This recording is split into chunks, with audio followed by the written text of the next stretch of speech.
How you guys feeling today? Feeling good. Pretty good. Doing well. We didn't really listen to the intro music yet, but you guys have a pretty good idea of what that is in your head? Mm-hmm.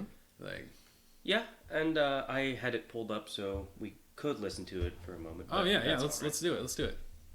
Let me go into my... We just had some spicy chili courtesy of BC's cooking, and it's throwing me a little bit off my normal game. That is really good. Having some mild hallucinations. Oh, just mild. I mean, I don't know how the people on Hot Ones do it, to be honest.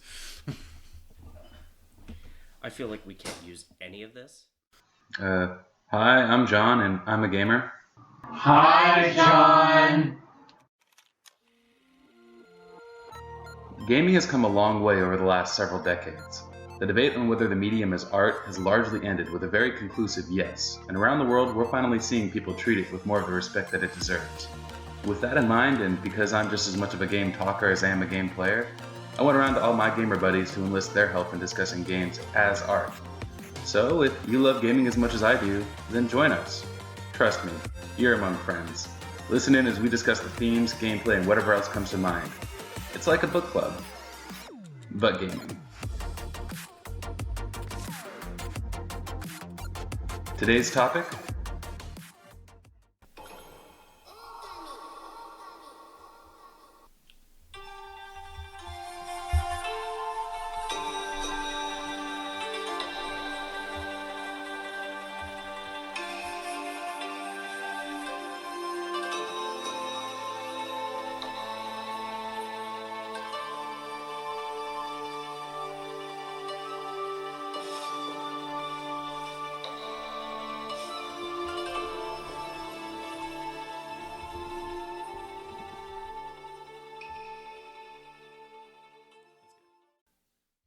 Hello and welcome to the Book Club of Gaming podcast. If it's your first time with us, why you starting with episode 14? Maybe because you love the game that we're talking about this week, and I'm a fan too.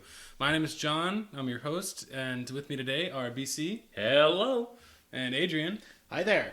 Last time we had this group together, we talked about Ocarina of Time. And so it's kind of fitting to return to this exact trio and talk about a game that often is referred to as an Ocarina of Time clone. I do have my own thoughts about that we'll get to in a minute, but first, we just listened to the intro music for the game, and what are you guys feeling? How do you guys feel after that? It's definitely quite an adventure that I expect hearing that. I remember turning that game on for the first time and being like, I have no idea what to expect. It's certainly a very unique game, and its music definitely brings me back to playing it. Absolutely. I am a huge fan when it comes to soundtracks of games and being immersive to the experience, and Okami is really good at that. And I love the music for it. I've listened to a little bit of Japanese music in the past, and this definitely puts me in the headspace for it, and it's fantastic. Yeah, one of the things that I didn't really think about until we just played that was the fact that there's that bit of an echo. It says the title, and then it kind of echoes, and eventually it becomes like a whisper on the wind. Mm-hmm. And to me, that reminds me of like the oral tradition of telling a story, where after a while, it starts as a very clear picture, but over the generations, as this game itself shows, over the course of 100 years, legends become like a game of telephone. Yeah. And certain details are misremembered or were never fully understood to begin with. Certainly. So I think that's a really good, like, in retrospect, way to set that up. And the music, yeah, wow, like, definitely unique. Probably since this game came out, which was, like, the early 2000s, there's been more games that have tried this. But I remember thinking at the time, this is the first time I'd ever seen anything like this in a game. Both the visual style and the sound design. Could you guys think of any other games that you played that were kind of like that? Oh, definitely not. Nothing quite like this. I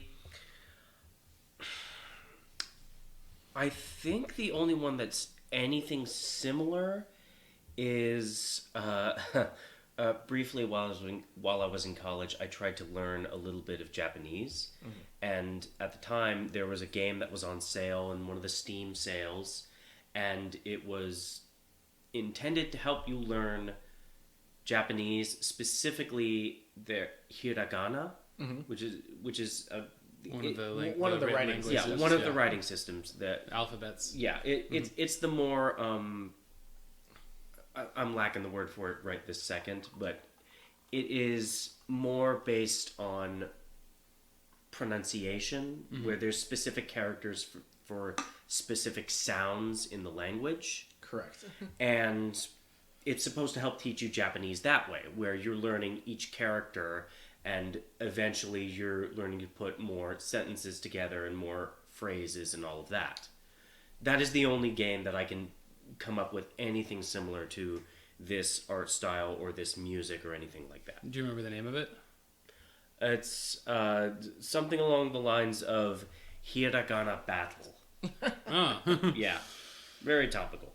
It reminds me of like those old typing games that I used to play. Oh yeah, Typing of the Dead. Yeah, Typing of the Dead. Yeah. The one that I played had like asteroids coming at you, and The learn full Japanese. title Learn full Japanese title to is survive. Learn Japanese to Survive Hiragana Battle. How about you, Adrian? Can you think of any other games that? So, in terms of the style, especially with the heavy brushstroke style, I can't think of other games, especially games of that era, that have done that. I'm sure that at this point there are some indie games that have revisited it, but none of them come to mind. When it comes to the soundtrack, this sort of traditional Japanese music being mashed up with more modern influences, actually the thing that comes to mind is the first Ghost in the Shell movie made heavy use of that. Completely different genre. No, yeah, but cyberpunk versus whatever Okami is, but kind of similar use of, let's take traditional Japanese folk music and mash it up with something modern. yeah, and I just remember being really fascinated by just how different, because I know that Western music and Eastern music have a lot of very different like origins. But I don't know exactly. I don't really know much about Eastern music, so I don't know what those different origins are. But I do know that I spent a year as a music major here in the States, and what we learned was Western music, and so I know there must be a difference. Like, so I haven't really gone in and done the research, but I would be curious to do that. In fact, this whole game has sparked my curiosity and made me want to do a lot of research into Japanese culture, which I think is a really good thing. Absolutely. I will say though, being I was a music minor actually through college, and I did songs in at least half dozen or more different languages, and with each culture there comes a shift in not so much tone, but musical scales are different in different cultures, and tones that are considered beautiful are different in different cultures. Just as an example, there's a very big difference between the more traditional Western musical scale versus, say, the scale in Hebrew music. Yeah, I imagine it was something to do with that. Like, it had to be like at the fundamental, like the building blocks of the music had to have been in some way different. Exactly. Again, my only frame of reference is playing video games, which by no means makes me an expert on anything to do with culture. Absolutely. But it is a really good game for sparking that curiosity. And I honestly think that might be a good way to get into the question that you'd posted on here. Yeah. My question was that does playing the game Okami teach you about Japanese mythology, or do you need to come in with an understanding of Japanese mythology in order to play the game? I would say, for me, neither. I don't think that it taught me, but I also didn't need to know any of it in advance to appreciate the game itself. But again, it sparked my curiosity. Whenever I saw a creature on there, just as an aside, I'm also playing through Persona 5 right now. So there were a couple of the yokai creatures in Okami that resembled or were pretty much the exact same creature as one or two of the personas in Persona. It made me think, okay, that must be an actual yokai from Mythology. I want to kind of look into that. So I thought that was pretty cool. Adrien? Yeah, so I'd say, Okami obviously takes very heavy inspiration from Japanese folklore, but it's also, everything has been mashed up and remixed, and I would say it is a good tool for making somebody interested in Japanese mythology, and once you get into like the nuts and bolts of it, you're gonna recognize elements all over the place, but it's fundamentally not Japanese mythology. It's really that they've taken it and run in a completely different direction. I mean, you have spaceships and stuff. Yeah. Definitely. It's sort of like saying, does God of War teach you Greek mythology? Yeah, exactly. Absolutely. Not really, but... It's kind of like mythology fan fiction. Yeah. Yeah, and I would definitely say that. And I think the overarching thing, it does teach you a little bit about that. It doesn't teach you the exact story, say, of the defeat of the eight-headed serpent, but it does inform you a little bit about the relationships between the characters in the story. You absolutely know that this is the evil one. You know who the hero is. You know what the relationship between the hero and the other parties in the story are, which generally follow the original mythology. Yeah. But absolutely, there's been creative license taken with it, and there's been mashing it up here and there. And yeah, it absolutely does deviate a lot, but it does give you an idea of the relationships overall. And it also, I think, imparts a lot of the same values that I think Shintoism tries to impart. Again, asterisk, I'm a white guy. I have not really practiced Shintoism, and I can't really speak to an extreme amount of confidence, but I do know from what I've been told, or my understanding, is that there is a big emphasis on a harmony with nature. Yeah. And with the purification and... Yeah. Amaterasu is running around doing a Shinto to Yeah. the world. It basically, is going around fixing stuff. Yeah. Reharmonizing the world. And I think that's like it's a really good way to at least display that value and a couple of other values that really come into play in the latter half of the game. Which I think ties in neatly to the first question that you had. Oh, yeah. What do you think of Amy and Esun as protagonists? Like, how do you think the game works creatively with the concept of a silent protagonist in Amy versus like the companion character of Isun? Isun is really annoying. I'm gonna just put that out there. He's really, really annoying. I think overall, as a high level concept, it works well. I especially like the fact that Amaterasu is a silent protagonist because she is a wolf and cannot speak. You said that, but then you meet like 8 dog warriors that can speak, yeah. So it's a little weird when that happens. Yeah. But like overall, I think it works fairly well, if not for the fact that for a couple of reasons, Isun is a little bit obnoxious. A little bit. I definitely started to like Isun more towards the end of the game. Yes. When you kind of started to realize where he was, like, what his motivations were for being who he was. As far as Amy being like a silent protagonist, I think it works better with her than it does for someone like Link in Ocarina of Time, because there's a lot of things that they do to give Amy personality that they don't really do as much for Link. Whereas he seems more like a stoic blank slate most of the time. Amy will like do that dog thing where they just sort of lie down, yawn, lick their paws when someone's talking to them. Like, are you listening? It's like, what? Mm-hmm. We know Isun's listening, so at the end of the day, you're gonna know what to do. But yeah, are you really paying attention? Are you really a god? Honestly, I really don't feel as much annoyance with Isun through all of this. I really don't feel as much annoyance with him. It makes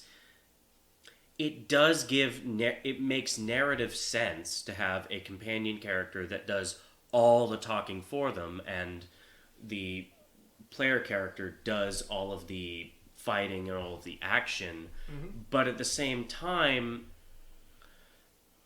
I have not finished the game, so I can't really comment on like Isun's funny. But I can't really comment on Isun's ending relevance to the game's story. I do find myself questioning a little bit what his motivations are, being at the point where I am in the game. Do you just want to explain that? Yeah, okay. Let me fill you in a little bit. So basically, you get to the second half of the game, really the third act of the game, is where you discover Isun's village, where he came from. And it's a village full of tiny little people. I keep forgetting the name. A lot of these names, I'm sorry, but I have a hard time remembering exactly what they were. But they're a village full of people that you find out who have taken on the purpose for hundreds of years of being the emissary of the gods. Like they take upon themselves the responsibility of using their art to tell the stories of the gods and keep people's belief in them alive throughout the land, so that they can remain strong when the time to fight comes. Isun's grandfather traveled with Amaterasu 100 years prior to the start of the game, and Isun's grandfather then put a lot of pressure on Isun to become a great artist, so that Isun could travel with Amaterasu in the same way if that time ever arose. Of course, Isun does end up traveling with Amaterasu, but for his own reasons. Not because he wants to be what his grandfather wants him to be, but because he wants to continue to live his life the way he has always wanted to, which is more carefree, more travel the world, be a quote-unquote artist, but not really ever doing much art, even though you find out later that he is very talented in art.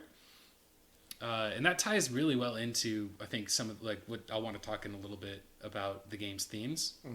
But you find out that it is that pressure that was put on him since he was a kid that drove him away from the responsibility that was also being thrust upon him. And so because of that, he reverts back to more of a childlike nature, becomes kind of like this perverted, just, irresponsible little boy almost. So sort of the complete opposite version of Navi and Link's relationship, where Link is the one who is the immature child, and Navi is wise, or suppose the voice of responsibility. Voice of responsibility, and it's a complete twist around. Yeah, pretty much. It is a good inversion of that. Whereas I don't think Amaterasu has much of an arc in the game. Isun definitely does. The entire ending of the game hinges on Isun's actions in a really important way, where I mentioned the arc of Yamato that you board at the end of the game to fight Yami, the final dark being. Isun is initially unable to enter the ship because he has not met the responsibilities of the emissary of the gods, and therefore there's a barrier that prevents him from boarding the ship with Amaterasu and physically taking part in the final battle. However, there's this very somber moment where Ami is like looking at Isun, who has fallen down into the lake below because the force field had jettisoned him off. And the doorway is closing, and Ami can't get off because this is her last chance to get onto the ship and fight Yami. And so they're kind of looking at each other, and Isun's just sort of waiting in the water and looking up at her. And it's like really sad because it's clear that they don't want to leave each other, but it is what it is for that situation. Isun later, then you find out at the end of the battle, when all hope looks lost, Isun has gone home, finally accepted the responsibility of the emissary, done this marvelous painting of Amaterasu, and distributed it across the land to all of the NPCs that you have been interacting with throughout the game, revealing to them your true identity and kind of getting them to be more faithful in you. And it is the strength of their eventual faith that brings you the strength to finish Yami once and for all. So, yeah, it is really an arc for Isun more than anybody, I think, in the entire game. Which is why I say he was more annoying for me in the first part of the game. Yes. And a big part of that comes from the fact that when I was a kid and I initially played this game, I didn't finish it. I think I started playing this game multiple times on the PS2 when it first came out, on Wii when it first came out, and then it wasn't until I finally beat it on Switch that I finally saw the ending. When I was a kid, when I was like 12, 13, I liked Issoon because I was a 12-year-old boy. I was a lot like Issoon in a lot of embarrassing ways. Yeah. But anything to add to? No, I think that covers it nicely. You mentioned playing it on different systems, so how have people played it, and what have their experiences been playing it on different systems? BC? I originally played it for the first time on my laptop when I want to say when I was in college, and sadly at the time it didn't really have. No, wait. You know what? You know what it was? It was when I when I had GeForce Now and I was able to play it through that, which a little bit of it carried over into my current playthrough, but I wasn't really able to get deeply into it because of issues with technology that I'm not going to get into, but I wasn't really able to get deep into it. I did like the art style that I still do. I love the music that I still do, but it was just difficult to get into it the first time around. Second time around, and I've kept an interest in it, it's so much better. It's so much more satisfying and so much more immersive through the whole thing, because now I am playing it not on a laptop but on a proper PC, and I've got a good set of headphones, and I've got a good set of keyboard and mouse, and I'm not using a trackpad or anything like that. And it's Oh my god, playing so it with a much better. trackpad sounds awful. oh yeah on those times where I don't want to go to the store and get batteries for my plug-in mouse, but yeah. But how does it work with the mouse though? Are you able to like point, click, and like do the painting that way? Yes. Okay. Yes, I am able to, and it's good that way.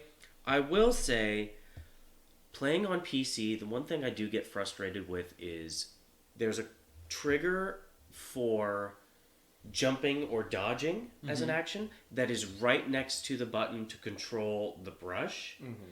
I often hit one while intending to hit the other, and it does get into a little bit of frustration with that, where I'm in the middle of a battle and I want to just dodge, but I instead hit the brush, and then it messes me up. So that would frustrate me.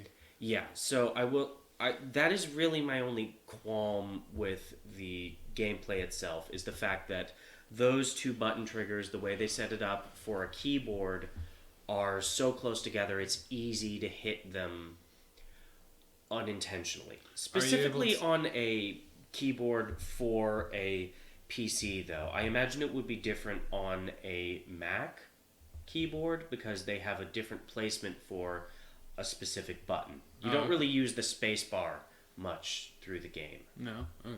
Are you able to like change which key, like change the input on your on the PC? I tried. It was a little bit difficult. Specifically, I was trying to change that specific thing, but it was a little bit hard for me to completely figure out, and I still need to play with it a little bit and figure out exactly what I need to do to change up the key commands and all of that.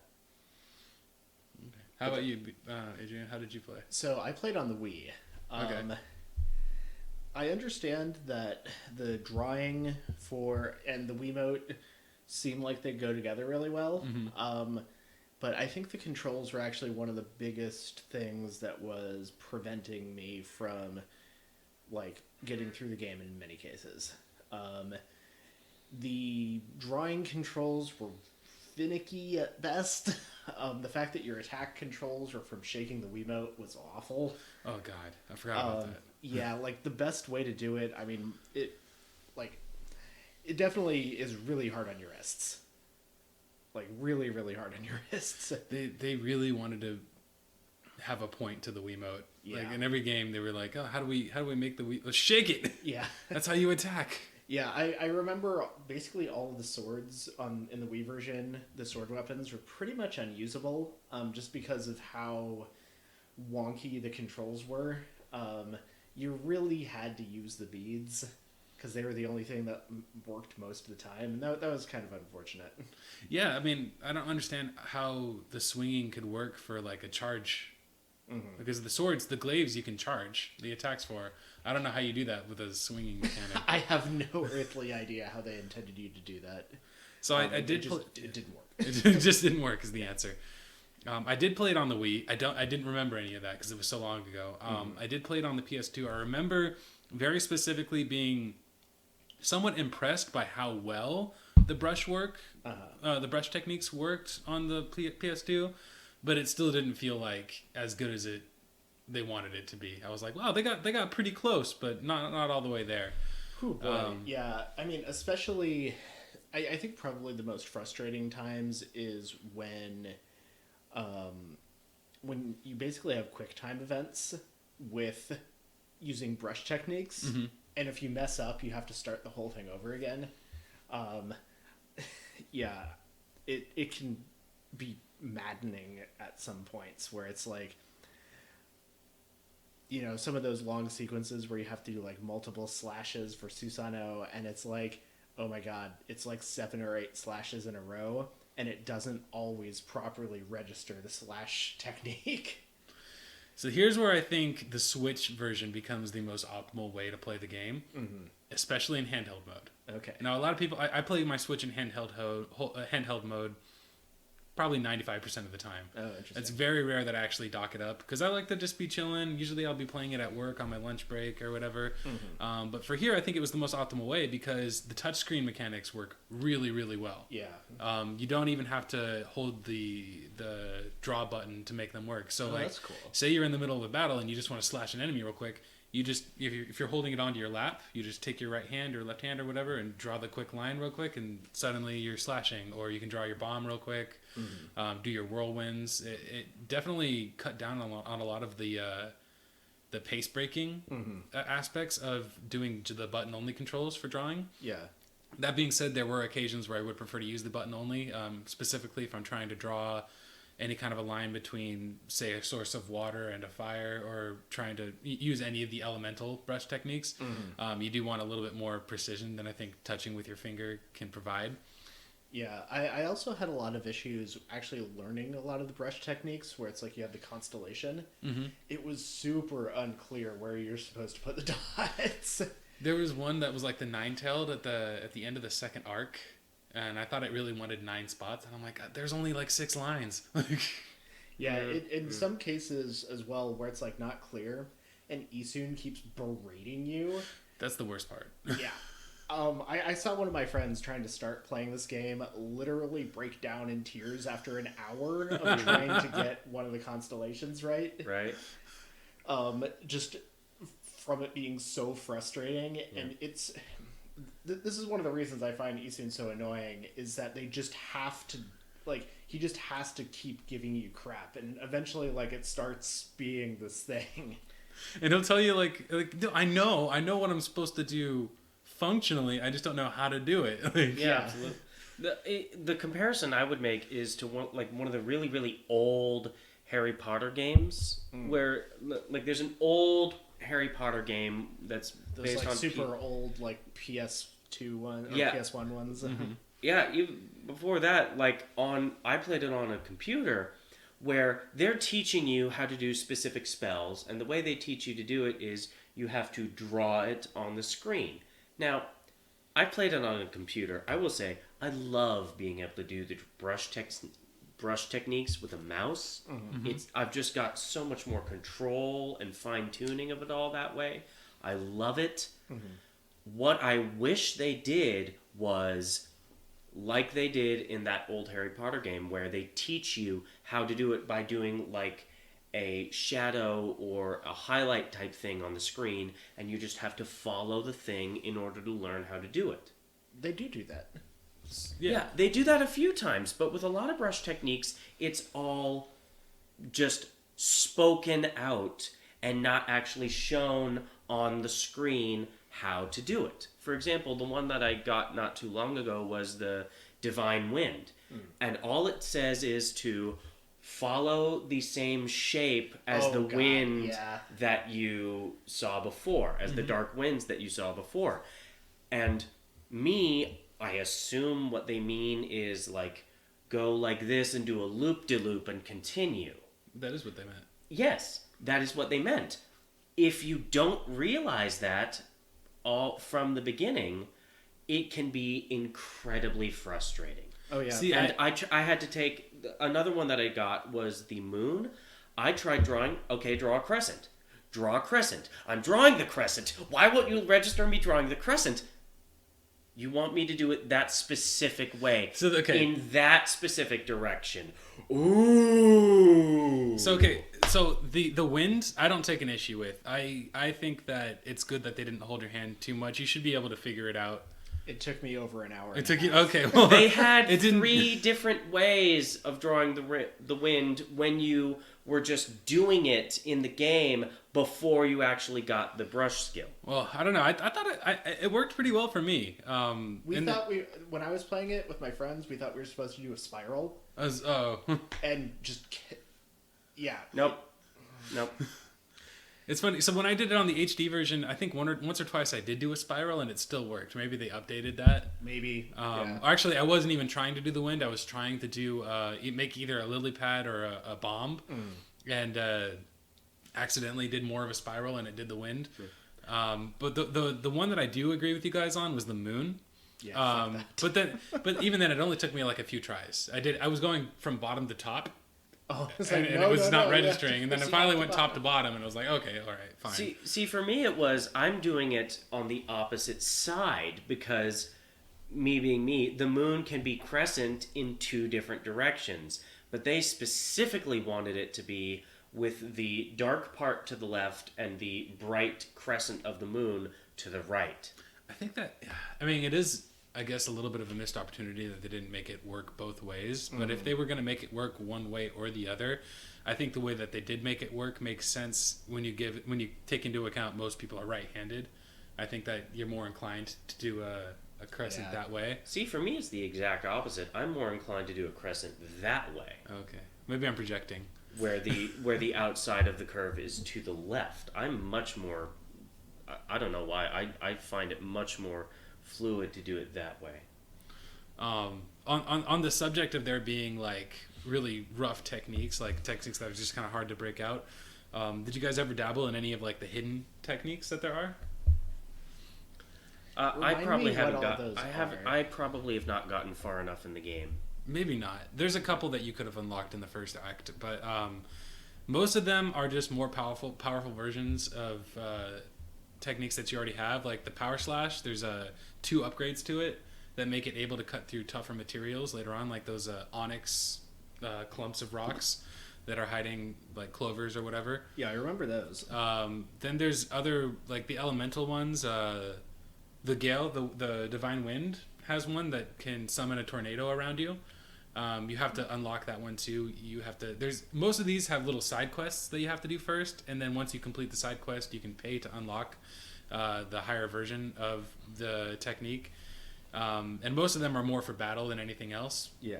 But like the wind, you draw 3 horizontal lines, and it creates a tornado around Ami. There's a lightning bolt one where you just draw a vertical lightning bolt and it creates like a lightning storm around you. And a lot of these are really good because they provide shortcuts in the game for a lot of times where you need to find a source of fire and bring it to a certain point to solve a puzzle. Instead, you could just summon fire with the secret technique. The one that I used most often was the one that you didn't need to do a side quest to unlock. There's a blizzard technique. Once you get the ice manipulation, if you draw a snowflake shape or really just an asterisk, it summons this giant snowflake, and I use that for a lot of the puzzles at the end of the game. Especially there's this one part with a bunch of like burning hot gears that you need to walk across, and instead of like trying to find a source of ice, I just would summon the blizzard and then draw a line from the blizzard to freeze everything. Yeah. So it was useful in that way. Yeah. But it was pretty cool. I think that it's a really good way of like having things that you don't need to finish the game, but like if you unlock them, it's like, oh, that's pretty cool. Like I can just summon a bigger bomb or whatever. I will say I think the one that I think it doesn't frustrate me as much, but the one that I run into most frequently that is a difficulty is I'm forgetting the proper name for it, but it's the one you use to rejuvenate plant life, to revive plants. That is the one that most often just doesn't work for me. Where I draw is close enough to a circle, and it just doesn't take. Okay, yeah, I do know what you're talking about with that one. That one is the most. That one most frequently just does not work. I just have to try it 2 or 3 times, then finally it's what the game considers to be a circle is a little wonky. There are a lot of things that are clearly circles that it thinks aren't circles, and there are a lot of things that are clearly not circles that it thinks are circles. If nothing else, what I am most frustrated with is the fact that the power slash, it has to be horizontal or near horizontal. Yep. Why can you not go? What I thought was there's one of the imps that has like a stringed instrument that it uses to fight. What I thought you were supposed to do at the very beginning, before I realized that you are supposed to turn the camera and slash them from behind, I did not realize at first that you can turn the camera. So I thought what you're supposed to do is, he's holding up this thing as like a shield from combat. I thought you're supposed to do a vertical slash to cut the instrument or to cut the strings. Vertical slashes are not possible. It just doesn't do anything. It does nothing, and that really, really frustrated me early on. And I think that might have been one of the reasons that I stopped originally before coming back to it. And as soon as I realized, I can turn the camera when I'm holding the brush button, that changed everything. But that is the one thing. If it is supposed to be a power slash, why can you not do a vertical slash? And if that's the case, why does it have to be horizontal? It should be any straight line gives you a slash. Even then, sometimes I would do a line that I thought was straight. And probably by virtue of doing it with my finger, it just wasn't straight enough and it just wouldn't register. A lot of times for power slash, I would end up just using the button controls because then I would just hold in a singular direction, and then you end up with a straight line. But that was a little bit of an immersion break. Yeah, I would agree. It is a little bit strange that they wouldn't let you do a vertical slash, but it is what it is. Yeah, like so. Yeah, one last thing with controls and mini games. The thing that's actually preventing me from going back and replaying this game is the frickin' rock guys, like the blockers. Mm-hmm. Oh, this where you have to they like generate random weak points and you have to click on them. Mm-hmm. Like that, it was so bad. It took, I believe, 3 or 4 hours for us to do it on the Wii, and like I literally just can't subject myself to that anymore. Yeah, it gets a little bit better when you can do it touch control, but not much because it's still basically a game of Simon Says. Yeah, like you're just absolutely, and the fact that they disappear as soon as it is your turn to start tapping on them could be really frustrating, especially even, like the first one will disappear by the time the last one is on the screen. So exactly, and it's like and that can be super. So like. And that's super frustrating. In the first one, it's like 2 or 3. Yeah. But there's some towards the end of the game that are like... And these ones are optional, where it's like there are like 11 spots. And I'm like, I'm not doing this. Seriously. Because even if I remember where they are, the game might not register my dots as being exactly where they need to be. Yeah. And I got to start the whole thing over. Yeah. And that is, number one, super frustrating if it doesn't register the fact that you don't hit it in this specific spot. But it's also super frustrating for, like... Pattern recognition is not always 100% necessary to complete the game. And the game wants you to... It makes it necessary to move forward in so many ways and so many instances. And that's a frustration I have with games in general. Like, I'm good at pattern recognition. Lots of my friends are not. And remembering specific placements like that can get really, really finicky for people. So that's a frustration I have with games in general, not just Okami. Do you guys have a favorite brush technique, though? Ooh, favorite one? Oh, man. I think I'm going to go with the rejuvenation one, with the plant one. The one that doesn't work for you half the time? Sure. That's all techniques now. Sure. But I really like that one because there's something super satisfying to me about draw the thing and suddenly the land is coming back to life and all these creatures that weren't there before are coming back. And side note, another thing that I find really satisfying is traveling around the world and feeding all the animals. Oh yeah, That is fun. It is a very. I love the little. Like, I know this is a little bit of a diatribe, but it's very peaceful when you feed the animals. Then you just get this scene of Ami sitting there with the animal eating out of a bowl that is there for some reason. Yep. But but it's just, and you get the nice, calm, serene music. Yeah. A little glimpse of the landscape. Yeah, and also when you do rejuvenate an area, the cutscenes are gorgeous. I mean, just really incredible work. Oh yeah, seeing the flowers pop up and if you can turn green and Yep. the waters start to flow normally again. The cursed areas are disappearing. It is wonderful. Yeah. How about you, Adrien? So I want to say there's like a blaze technique where you like summon fire. Mm-hmm. Yes, that just like burning guys with that. It's really fun when you get some weapons later in the game that inherently carry the elements with them. So there's one that has lightning and then there's one that has fire on it. And if you're holding that item on your back, then you don't need access to other fire or other lightning. You can just drag it from yourself. Yeah, you can drag it like from the mirror on your back. Or whatever. Yeah. So that's a pretty cool touch. Yeah, that's really cool. Also, lightning is really fun to use on enemy. Just shock them. Yeah. Wait a minute. Did you say you can drag the fire from the thing on your back? If you've equipped an item or a weapon that has an element imbued on it, which some of them do, then you can just drag from that instead of having to find a fire source. That's cool. Yeah. That's really cool. I like that. Neat little I like touch. that. The game is Alright. filled with those neat little like hidden touches. Yeah, that makes sense once you're like, oh yeah, I guess that would happen, right? But yeah, there are a lot of little touches throughout the game that just really make things lovely. Like, I love the mechanic where you run faster the longer you run, and there are all the flowers that pop up in the ground and the grass and everything. I mean, it looks absolutely gorgeous, and it's just one of those little. Like, it's a small feature, but it's on the screen so much that, it really makes a difference. yeah, especially when because fast travel is not a convenient thing for most of that game. No. Yeah. Mermaid girls. That is something that I'm a little frustrated with. That in order to fast travel, you are required to have a consumable. Yes. Until you get certain brush techniques. Sure, Yeah. but even early game. In most other games, fast travel just becomes a thing, and you can use it almost any time. Although I will say it's a little bit more convenient than it is in, because it comes into play much earlier than Ocarina of Time, and there's more places you can fast travel to.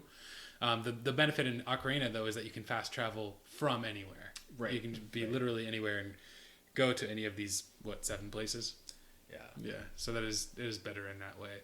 Yeah, and I mean, the world of Okami is much larger than Hyrule in Ocarina of Time. That's true. Yeah. I mean, it's I'd say gigantic. maybe even bigger than Twilight Princess's Hyrule, or about the same size, maybe. It's probably bigger. I think so? You're right. Yeah. Yeah. I mean, Yamato is freaking big. Yeah. Yeah. And I mean, think about I think some things that do make it feel a little bit smaller is that you can really haul ass. Yeah.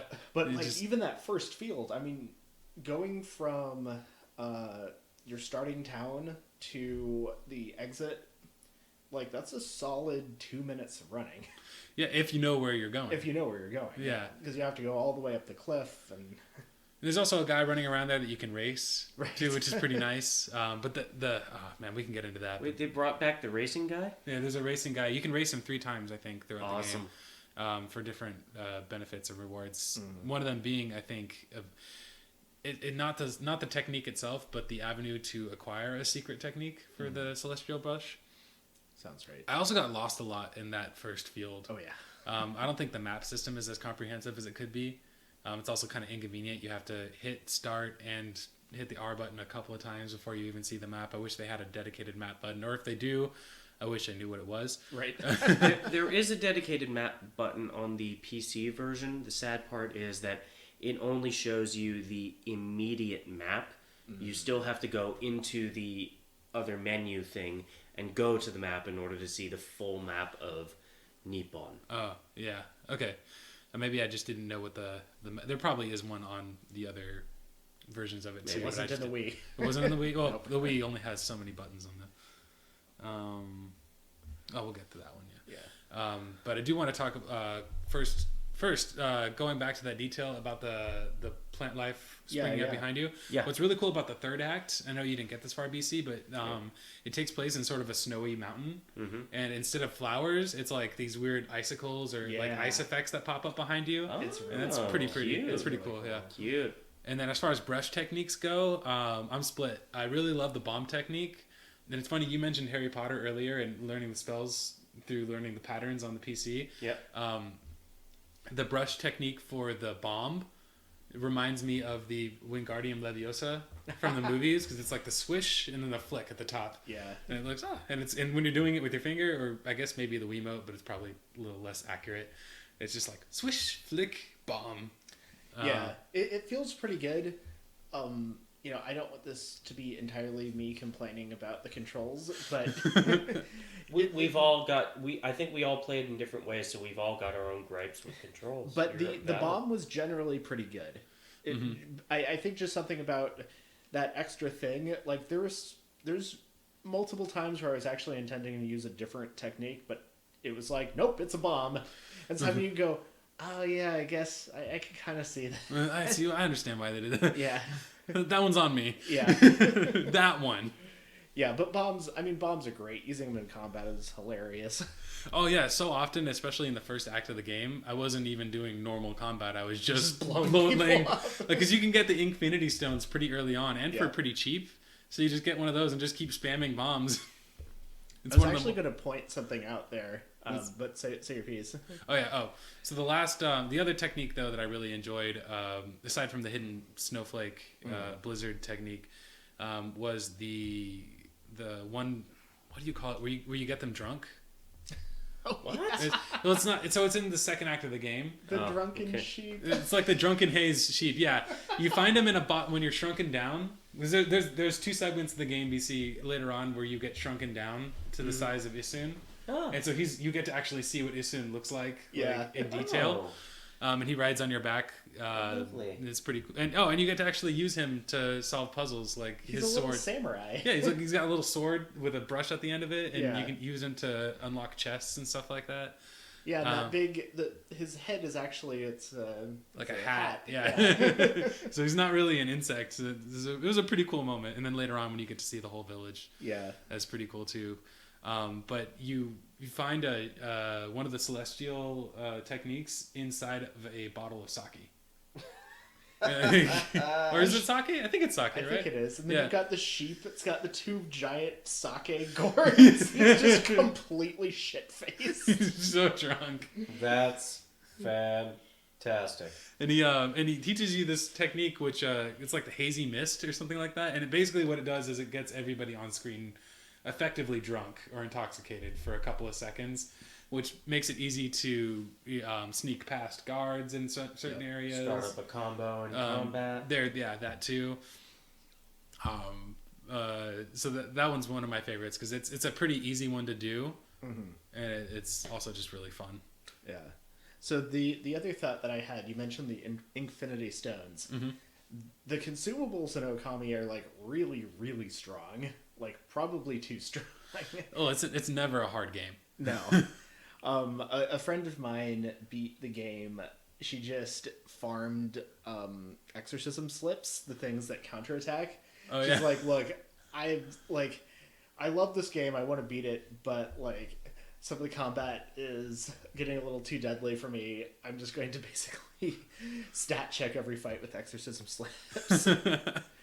And you can do that. You can do Yep. that so easily.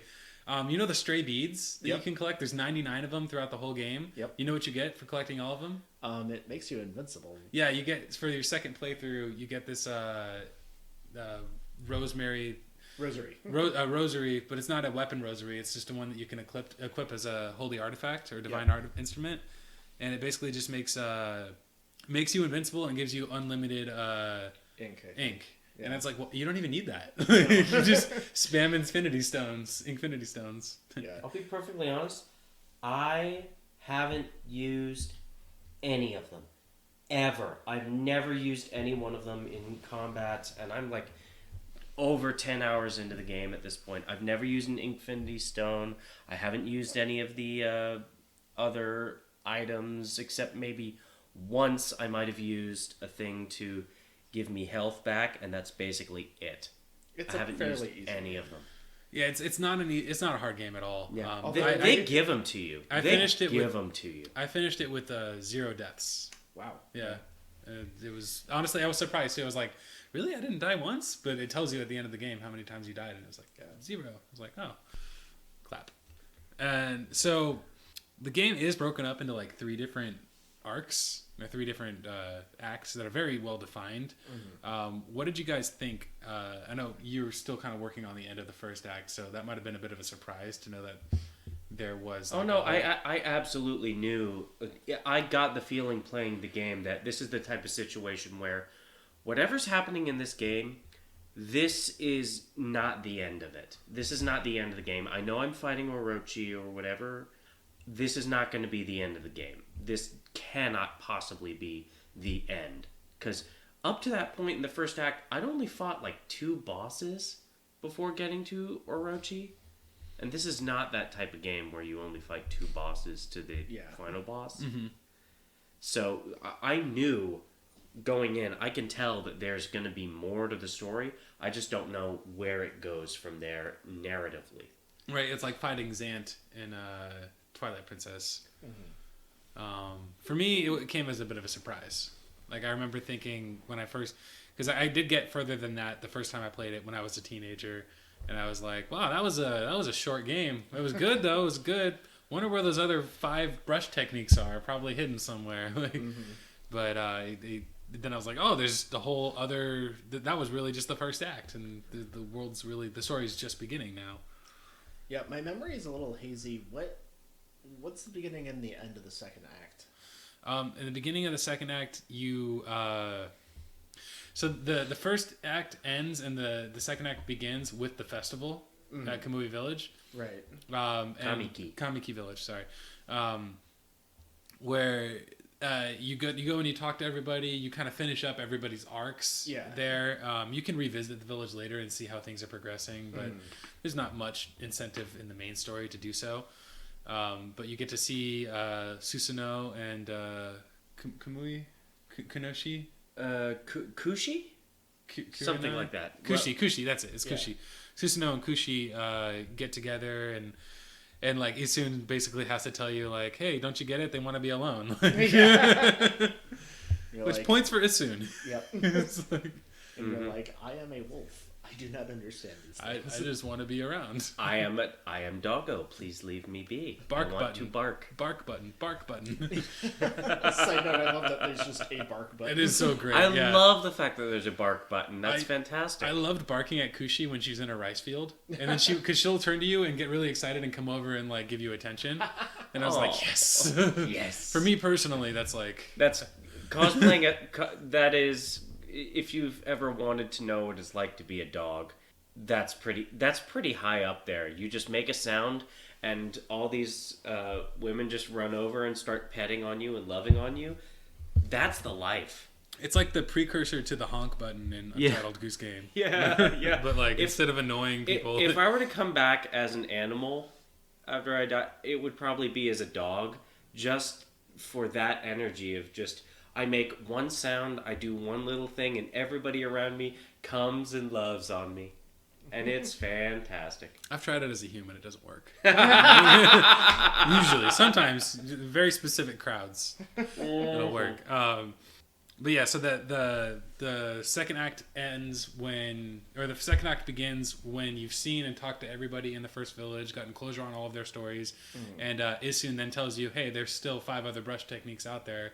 And Isun's main driving force for the first part of the game is he just wants to see all of the hidden brush techniques of the Celestials so that he can return home and prove himself to be good on his own terms and not having to be like follow everybody else's guidelines for being a good artist.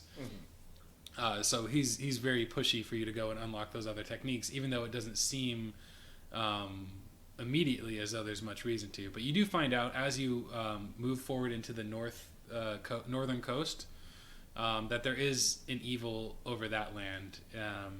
And that's where the story starts to kind of diverge a little bit into a few different pathways that then collide again at the end of the second act. You have a few different characters with different things that they need done. And there was a little bit of a FOMO with me going on because I wasn't sure if all of it was part of the main quest, but it all had captured my interest. So I was like, I want to make sure I get all of this done. I'm not sure what order I'm supposed to do things. But that's when you find that the city has got this like haze all over it. Not the same drunken haze, but a different evil misty haze that you're trying to solve. I figured it was not the same. It was not the same haze, but but you do find. I do remember. Okay, so you finally get into the city at that point. Yeah, that's when you get to the city. Gotcha. Yeah. And then from there you fight the nine-tailed fox, who's been kind of like a double agent in the city the whole time. But of course, Isun trusts her right away because her tits are out. Like. Fucking Isun. Yeah. Dang it, Isun. Dang it, Isun. Again, 12-year-old me would have been right next to him. Bonk. Yeah, well.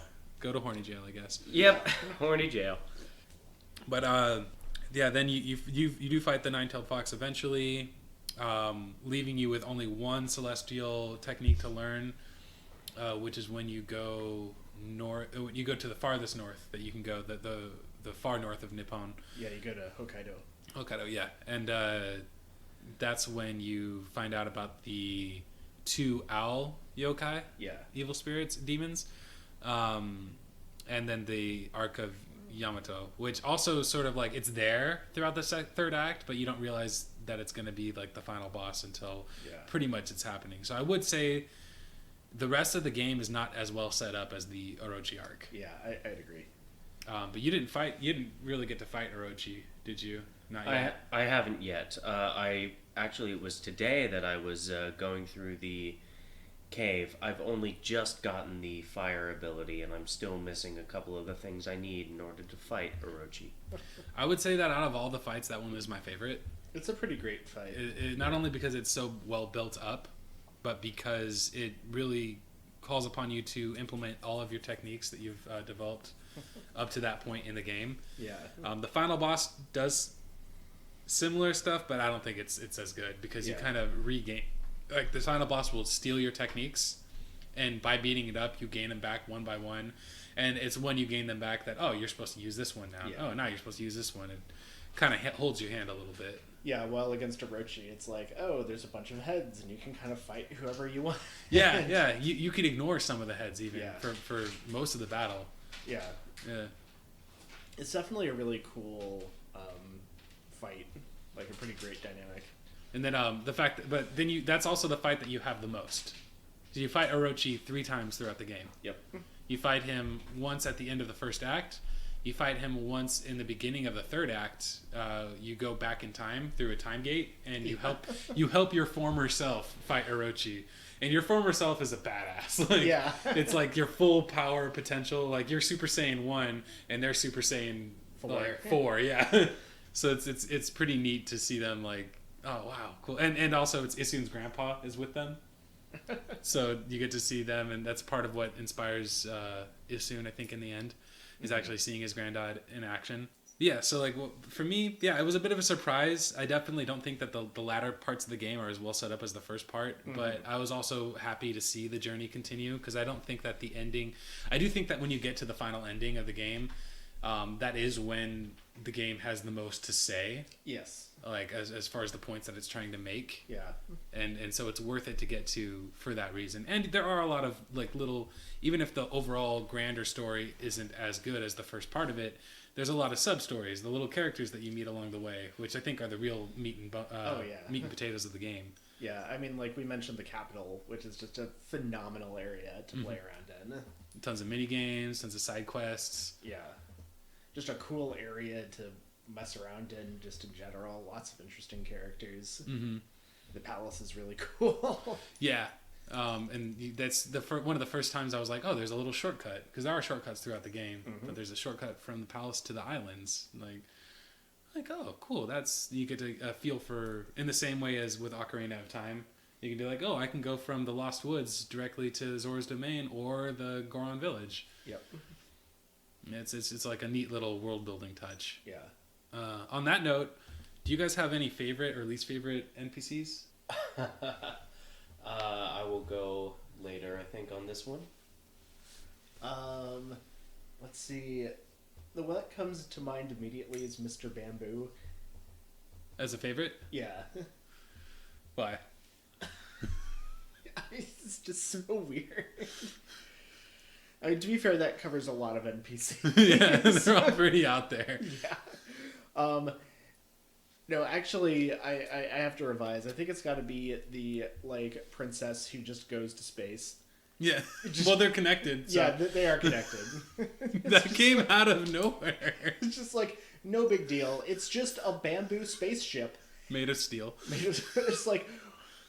I remember initially it's like, what the hell is going on around your head? And it's like, oh, that's like a space helmet. Like, why does she have a space helmet? It's just like, nope, I'm getting in the spaceship. See you later. I must return home. I must return to my people. Wait, what? What does that have to do with the royal crest, too? She's like, have to return to the royal crest. Yeah, that's definitely one point where it's like, it's just Okami being weird. So I would really love to see if there's anything, like, if that's pulling from any of the mythologies. It is. Is it? Okay, yeah. What do you know about? I don't remember exactly, but I do believe it is pulled from, like, obviously it's a wacky take on it. Right, okay. It's a mythology about a princess going up into the sky or something. Oh, okay. And that was how it happened. That's so funny because it is like a big theme of the game is like the misremembrance of our mythologies. So it'd be great to like, oh yeah, there was a princess who returned to the stars, but it was because she had a rocket ship. Like, like oh okay. Be like, yeah, there was a guy named Jesus who went into a cave and came out 3 days later, but he was really just taking a nap. Like, he was actually just really, really stoned. Yeah, he was just. Okay. For me, my favorite NPC is actually one that you meet really early on in the game. As soon as you get out of the starting village, you get to this field area. You complete and you revive the tree and do whatever you need to bring life back to the place. And there's a character who's an older gentleman who runs a dojo. He's a martial arts master. And when you first meet him, he looks old and feeble. You know, he's the type, he's got like this great big mustache and like bald on top head with like a great big forehead and great big chin and everything. Mm-hmm.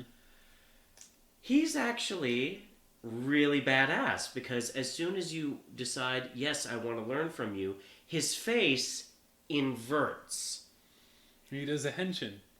Basically, yeah, but it's like, what the hell is up with your neck that you are able to somehow flip your head 180 degrees, twisted vertically so that your chin is on top? Because as soon as you decide, yes, you want to learn from him, his face inverts so that what was his mustache, his very long and elegant mustache, is now his eyebrows. Angry and eyebrows. He stands full up and is suddenly the badass type martial arts master sensei where you flinch when you're practicing an exercise and he's right there with the wooden sword and will smack you in the face. And it is hilarious, not only the way that his body and his persona and his personality changes, but the way, not quite voice acting because there's no like actual speech throughout the game, but the way that his noises, vocal cues change throughout the thing is hilarious to me, and he is my favorite for that reason. An important point to make, because you said he stands straight up. Yes. Not exactly. He does a series of poses, and I mentioned to you guys before we started recording where those poses come from. Is Beautiful Joe. And when his head turns around, the longer mustache becomes longer eyebrows, making a V on his head. Also a Beautiful Joe. So Beautiful Joe makes those same poses, and the significance I think to that reference is that it's not only a Capcom game, but it's by the exact same team. Yeah, it's by the same studio. That made in fact they made the first and second Beautiful Joe before they started working on Okami. So I thought that and then there's a couple of other little references to other Capcom games, like one of the Tekken characters has like a Demon Fist character, or a Demon Fist move or something like that. And there's a grandma that makes cakes or pies or something in the game, and when she does, she uses his technique to put the cakes together.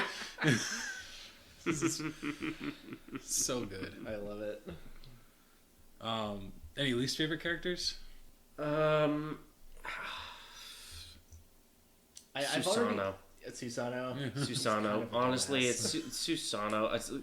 That trope in games where what's it? I think, and I'll have to double check on the name here, but I believe in like Shakespeare, or in like no, it's not Shakespeare. It's in acting, there's what's called our stock characters. They're specific personas or personalities that just are recurring themes throughout multiple different Archetypes? Yeah, it's a character archetype where the character he's got a high position in terms of martial capacity, and it's Capitano is his name in Italian theater, where he's the captain of the guard, he's a guardsman, he's a warrior, he's powerful and all of that. But in actuality, he is a bumbling Nimrod. Right. And the fact of the matter, and honestly, I do not like characters like that. And Susano he encapsulates perfectly the bumbling Nimrod who is also pretending or portrays himself to be a great warrior. And I despise that character archetype, and I despise Susano because of it. Not least of which because with Susano, it's also justified, because he's the one that sets off the events of the entire fucking game by removing the sword from the cave and releasing the demon. It's almost a bummer that you've not gotten just a little bit further from where you are in the game, because there's a lot of redemption that happens with Susano pretty much at the end of the first act. Yeah. And then again later on in the final act, there's a little bit of it too.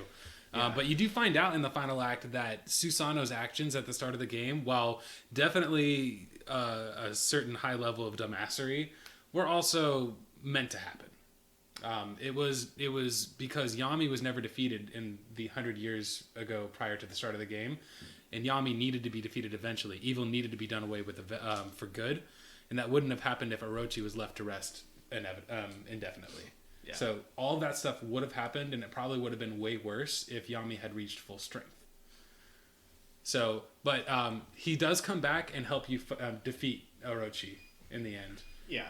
And then in that last act that I was talking about, where Isun spreads the word to the land about Amaterasu, one of the people that you hear praying is Susanoo, and he basically pays his respects to Ami. It's like he admits to the fact that he would have not been able to do what he could have, what he did without Ami's help. He goes, "Yeah, I know that I was a big part of it, but like honestly, I also know that this wolf that was around and I didn't realize was a god was also helping me out a lot." Yeah. Like he kind of regards you as a brother, or he does call you brother even though you're a girl, but he doesn't know. Yeah. He's Susanoo. Yeah, it's Capitano. He's an idiot. He is an idiot. That doesn't change. Yeah. But when you meet his ancestor Nagi, it's so funny how similar they are. Oh, like Nagi shit. does have a higher sense of responsibility. Oh, fuck. But he's still a dumbass. But he's still a dumbass. Yeah. He's not getting drunk, and he does take naps a lot, but mostly because they live in a time. That's gotta be just like a common archetype throughout stories in history then, because like I said, with Capitano, that is an archetype from Western or European theater, specifically Right. Italian. It's a stock character from Italian theater. Yeah. But it encapsulates perfectly what Susanoo is as a character model. Mm-hmm. He is portraying himself to be much more powerful than he is, when in actuality he is not that strong. He is cowardly. And yes, he'll get that redemption arc later on, but from the beginning, he's an idiot. Mm-hmm. And he knows he's an idiot, but he's still going to portray himself as being big and powerful, and people around him view him as big and powerful. Because he lives in a really small village and he's like the only, Yeah. only warrior in there. I mean, that's They part don't of have it. much frame of reference. I mean, sure, that's part of it, but there's also, you travel around between villages, and people recognize his name here and there as well.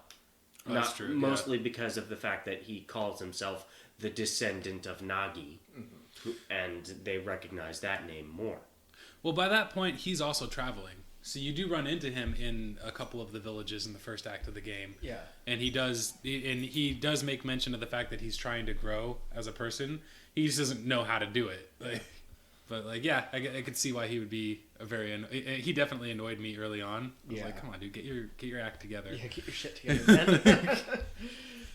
How about you, Adrien? We stick with you soon? Or? Yeah, like, I do appreciate that Isun has some nice character development and everything, but just the amount of shade and abuse you have to endure directed at you, the player, from Isun, like, he's just really annoying.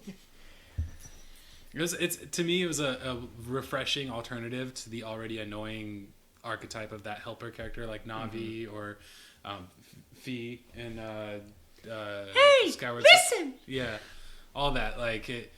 But just to have someone who's like We probably constantly can't use berating that. you, but he does you. I'll fix it. But but he does berate you a lot, and I think it's a little bit too much. Yeah. Like if it was just like half as often as he did, Yeah. it would have been much better. Yeah, which ties back into my frustration with the brush techniques is you don't have a visual cue for how to do it, so if you do it wrong, he just calls you an idiot. And he just calls you an idiot, an idiot, an idiot. How can you not do this? It's very simple. Do it like this. And it's like, no, devs, you made the Yeah, game it's like wrong. the games are like the devs are blaming you. Yeah, exactly. Yeah. It's This is not my fault. as a person who is more of a visual learner, that is very difficult. And it's very frustrating at times. So part of the reason why I've been defending, I think, so hard these characters comes down to my answers to the same question, and it leads into the next question I want to ask, which is about the themes. But first, to answer the question, I don't really have a least favorite character. I kind of honestly, by the end of the game, fell in love with all of them, especially after that last cutscene where pretty much everyone you've interacted with comes through to help you out in the final battle. But like to answer the question, there's the archer character. I keep forgetting his name. Yoichi, I think is his name. Yoichi the archer, that you can run across 3 times throughout the game. The first time is required for the plot. And that is when you need to cross the bridge into the northern coast. You light his arrow on fire, and it blows up the other side of the gorge, Yeah. where basically the little garrison is, and then the bridge falls, and you can cross. And Yeah. he's like, "What just happened?" And he's kind of freaked out by it, and he runs away. The second time is on the coast. You run into him, and he's shooting arrows, basically at a tree in the distance. And there's this special water in the pond right next to him. If you attach it to his arrow the same way you did the fire, it lands on a fruit hanging from the tree. The fruit grows, and you get something from the fruit. I forget what it was. But again, he's kind of freaked out. He's like, "Whoa! Like, what happened to my arrow?" Like, and he's kind of getting this idea in his head that he's like kind of special, but he's kind of freaked out by it. And then the third time you reach him is in the final area of the game, the Hokkaido. Yeah, okay. Where you put lightning on his arrow, it shatters a mountain, and hidden inside of the mountain is another sakura tree, and it does away with the curse area as usual when you revert it. And then there's this, he has this whole long dialogue afterwards where he kind of accepts the fact that he has a lot of potential and like kind of realizes that by living a life of luxury rather than sinking yourself wholly into the thing you want to master, you're doing a disservice to yourself and the craft that you're trying to be a big part of. And it starts to speak to what I started to realize in my head was one of the bigger prominent themes of the game, especially in the latter half, which is living up to your potential. And then suddenly, especially in the third act, that's what everyone's talking about, is how to live up to your potential. Issun starts to talk about it. His village starts to talk about it. Waka starts to talk about it at the end when he's trying to, in a way that kind of is meant to encourage Issun, who can't get on the arc at first.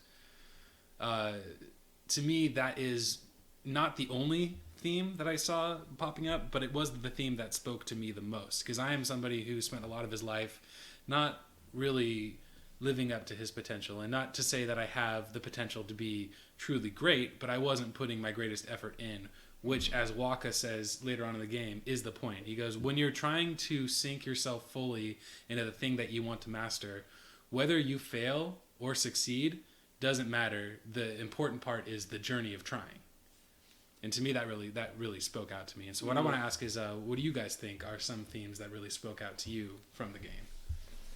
I feel like I can't talk about this quite as much because I'm still at that stage of the game where it's very early and all of that, and like all the plot lines haven't come together yet, and all the overarching themes aren't really being defined quite as much yet.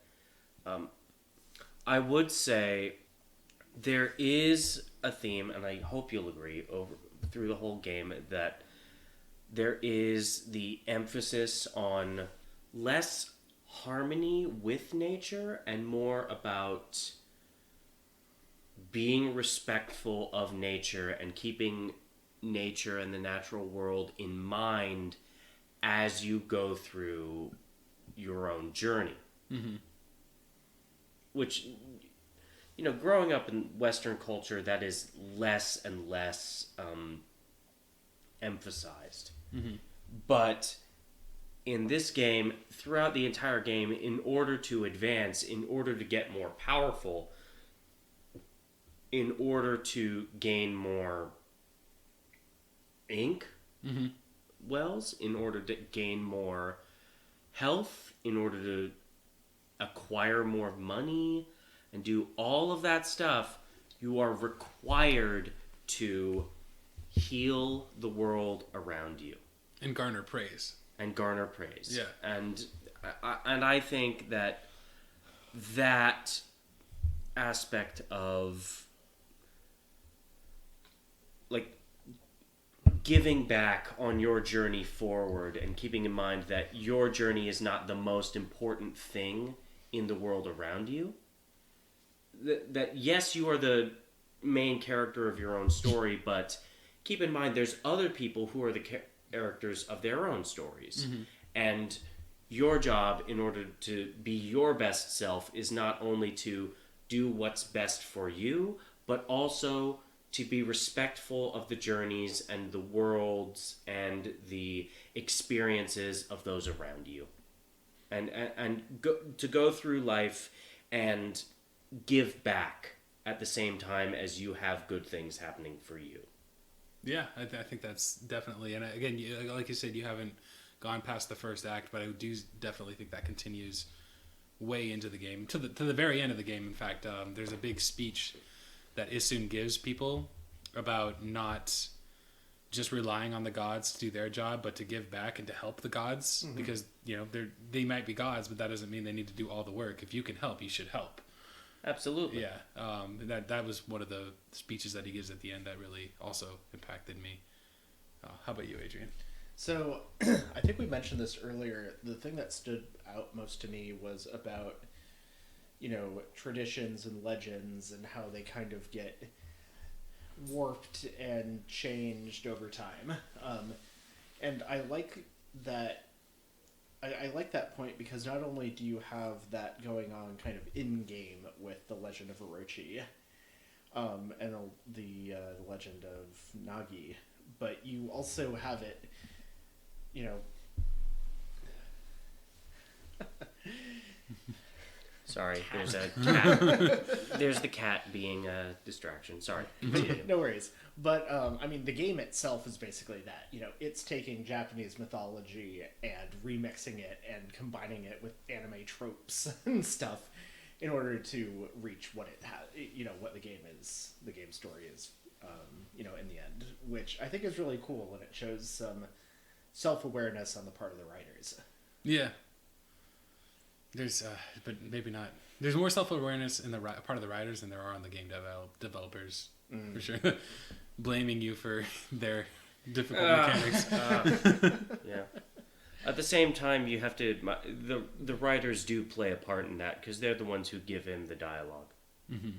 Or the monologue, as it were, because you're a silent protagonist. Yeah, I mean, one thing that I think is important to remember is that in a game this large, you know, there's going to be parts that don't quite hold up to the rest of it just because it's such a massive project. Mm-hmm. You know, not every line of dialogue is going to be perfect. And, you know, probably what happened is they're like, oh yeah, you know, Isun, he's kind of spicy. You know, he's gonna kind of... You know, he's not going to be this typical kind of demure companion. You know, he's really going to give you some crap when you mess up. Mm-hmm. And somebody probably sat down and wrote a bunch of those lines in a week without really thinking about how annoying it would make the character when you're actually playing through the game. Especially when it turns out that because of the technical limitations, you're going to see some of these lines of dialogue a lot. Yeah, it's like it's definitely not the fault of the writer that you end up seeing that dialogue so often. Yeah, and that's why I'm a little bit more forgiving of Isun and just not as much forgiving of the developers themselves, is because it's like, yeah, if Isun was going to say anything in that situation, knowing who Isun is, he's going to say that. Yeah, like, it's going to be some shade. No, absolutely. The line fits for the character. It's that the line happens so many goddamn times in a row is definitely not the character's fault. Yeah. Mm-hmm. Yeah, it's one of those times where in order to catch it, you would have needed, like, especially because this was made for the PlayStation 2.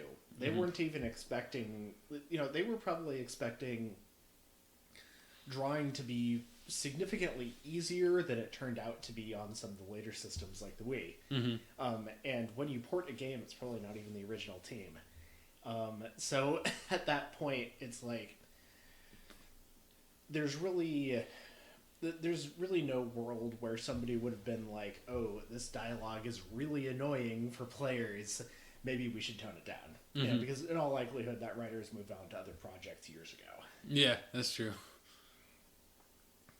It's like they're not going to come bring... Although, when they did do the Wii port, they did have to remake a lot of the game from scratch because a lot of the assets had been lost.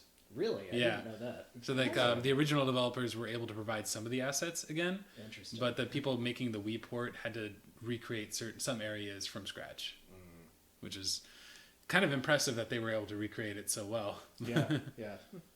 Definitely, yeah. Yeah, porting is a challenging job, and it can be extremely challenging in some cases, and generally... I think we as gamers don't think about it too much. We're like, oh, just port this game to the PC. How hard could it be? And it's like, well, actually, especially with the PC, it can be pretty challenging. For one thing, you have to do all the coding over again. No, that's not true.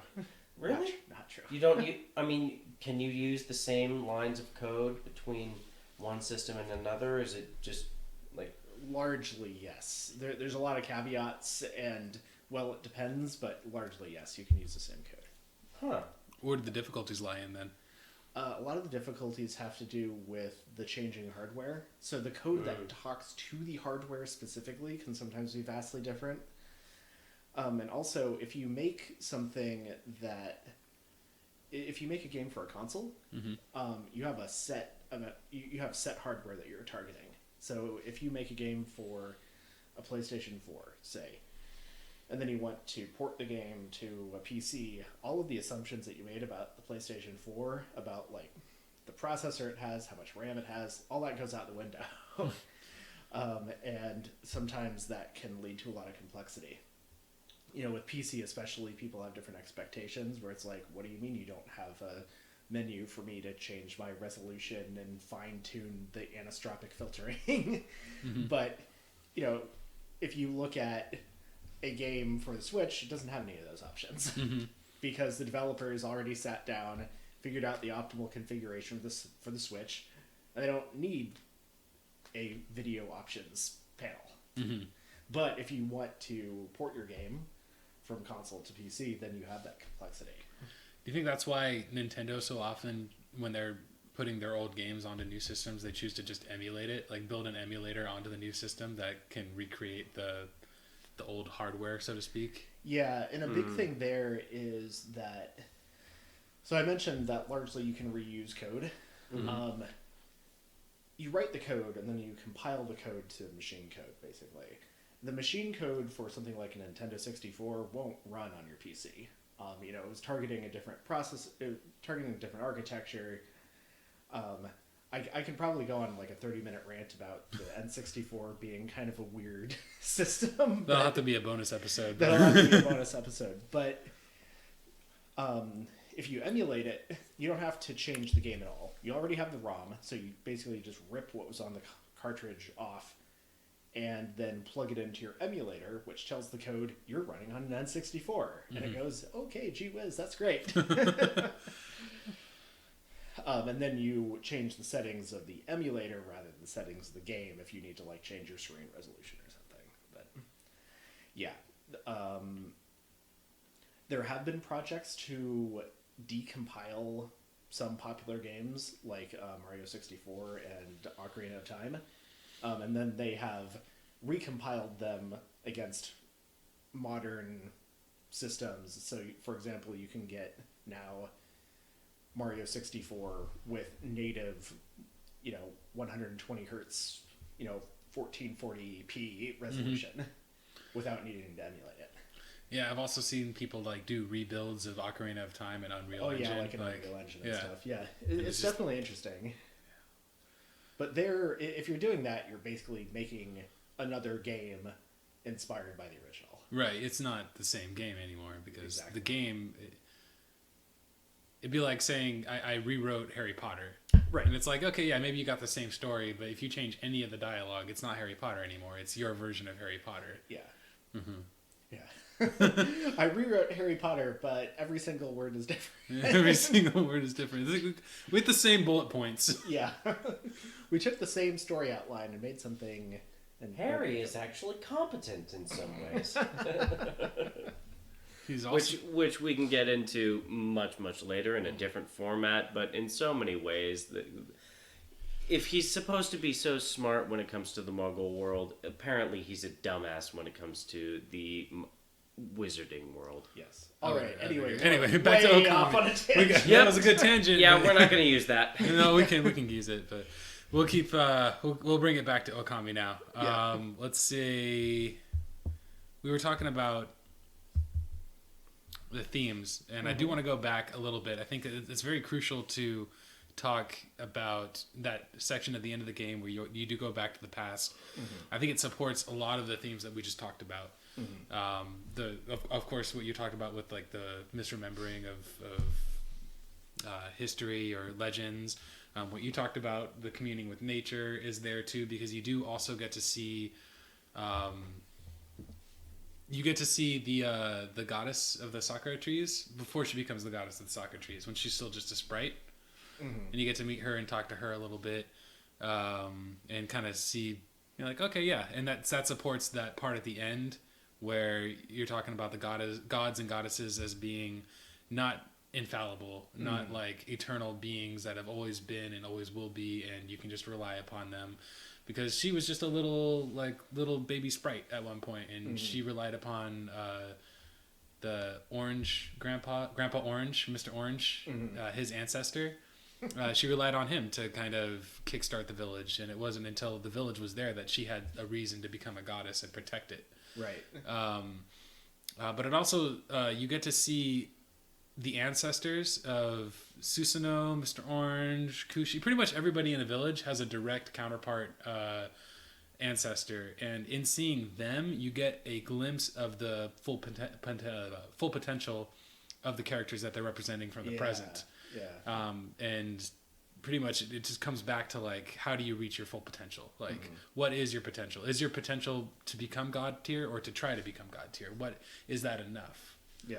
And I think the game really does support that. Yeah, it's interesting that you talked about like gods not being these infallible great beings, and that's really one of the core things in Shintoism, where God and spirit is kind of interchangeable. Spirits of very important things have godlike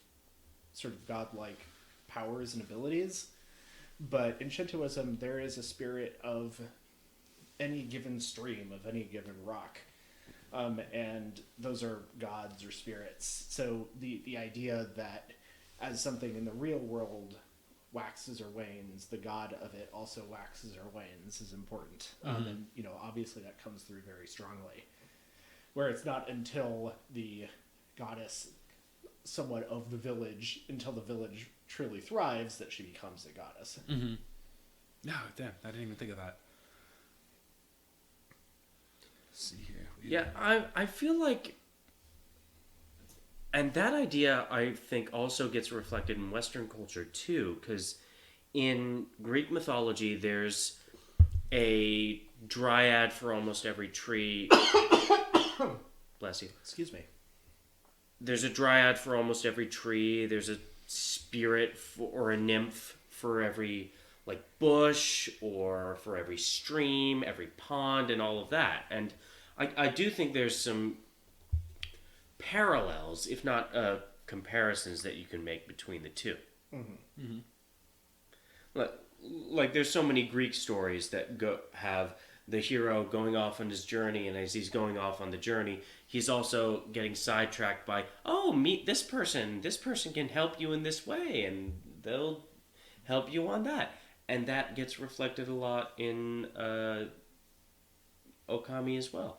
Mm-hmm. So many times you meet somebody off to the side when you're just on the side of the road, or just going off on a tangent from your main journey, and turns out they actually have meaning down the road. Yeah, they actually have impact on the plot, or at the very least will show up at the very end of the game, again in that scene where people are praying to you. Yeah. Yeah, it is important to remember, though, I mean, in the modern era, literary traditions have become very mixed, and things can have multiple inspirations. But there's also a Asian version of that, which is or an Eastern version of it, which is Journey to the West, which is a similar kind of episodic story of adventure, with that same kind of side questy sort of getting lost off track, and you kind of have a party of people who are traveling. Mm-hmm. This is a thing that Dragon Ball is literally just this story, but wacky. Mm-hmm. So there's that too.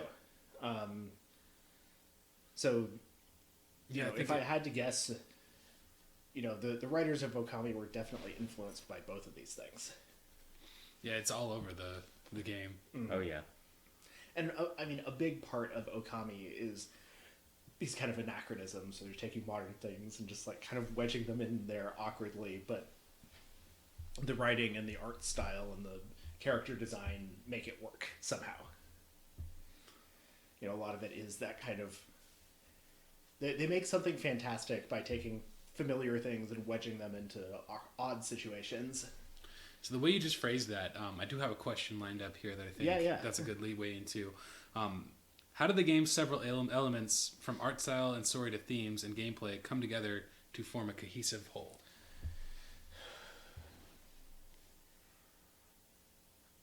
So clearly the art director was really good at their job. Yeah. Because the art direction really does tie everything together.